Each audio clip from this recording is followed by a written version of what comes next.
Remember, the goals of meiosis are different than the goals of mitosis. This image shows the 8 stages of meiosis. Take a moment and draw out these phases. Make sure you list out the important events in each phase and bring to class for discussion and review. After you've completed this, make a list comparing and contrasting mitosis and meiosis.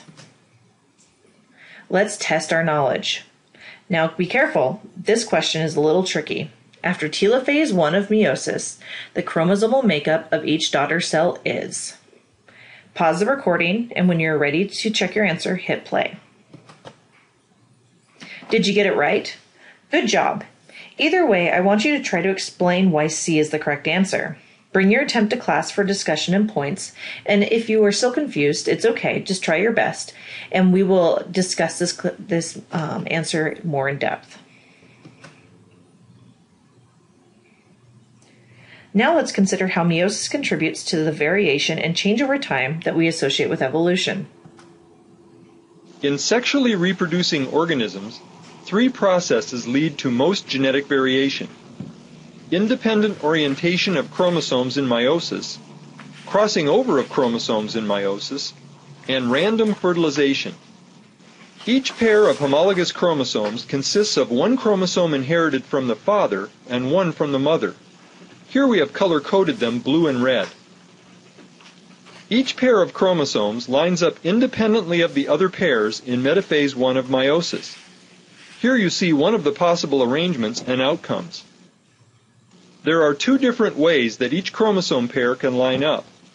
That means that in the organism shown here, with the diploid number of 4, independent orientation of chromosomes at metaphase 1 can produce gametes with 4 different combinations of maternal and paternal chromosomes. In a human being, with 46 chromosomes, more than 8 million combinations are possible. Now let's look at how crossing over creates even more genetic variability. During prophase 1 of meiosis, homologous chromosomes pair up very closely, and corresponding parts of 2 non-sister chromatids may trade places. This process of crossing over creates variation by producing chromosomes that combine the genes inherited from 2 parents. Here the process produced a total of 4 genetically different gametes. There are many ways crossing over can occur. In humans, crossover events happen an average of 2 or 3 times per chromosome pair, greatly increasing the variation among eggs and sperm. Note that crossing over produces some parental gametes with chromosomes like those of the parents, and some recombinant gametes with a mixture of genes from both sets of chromosomes. Independent orientation and crossing over occur simultaneously during meiosis, multiplying the number of genetic variations among gametes. Because each pair of chromosomes lines up independently, and crossovers can occur almost anywhere along each pair of chromosomes, it is possible for a human being to produce an almost infinite variety of gametes. A sperm fertilizes an egg, producing a zygote. The random nature of fertilization adds to the variation arising from meiosis.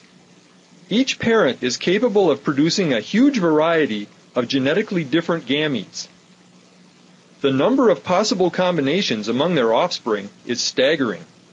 Theoretically, one human couple is capable of conceiving a number of genetically different offspring that is far greater than the number of humans who have ever lived. That's quite a thought to ponder. Here's your next thinking moment. What would happen if crossing over didn't occur? Write down your thoughts on this and include it with your notes for points in discussion in class. In conjunction with that idea, what are the 3 ways in which gametes from one individual diploid cell can be different from another? Basically, what this question is asking is how can your gametes from one cell to the next vary? Write down those and bring it to class for discussion. Let's do our last knowledge check now. This is a long question, so pause the recording, and when you are ready, push play to continue. Good job. The answer is D. Because this female has one chromosome with a blue gene and one chromosome with an orange gene, she can pass on one or the other to her offspring. But on chromosome 19, both of her genes are short genes, which means that she will only pass on short antennae genes to her offspring. Here are our chapter objectives. How are you doing so far? Make sure you pick out your muddiest point and bring that to class for our mini lecture. As always, our supplemental materials. If you have any questions about this material, please email me, come to my office hours, or just chat with me in class about it.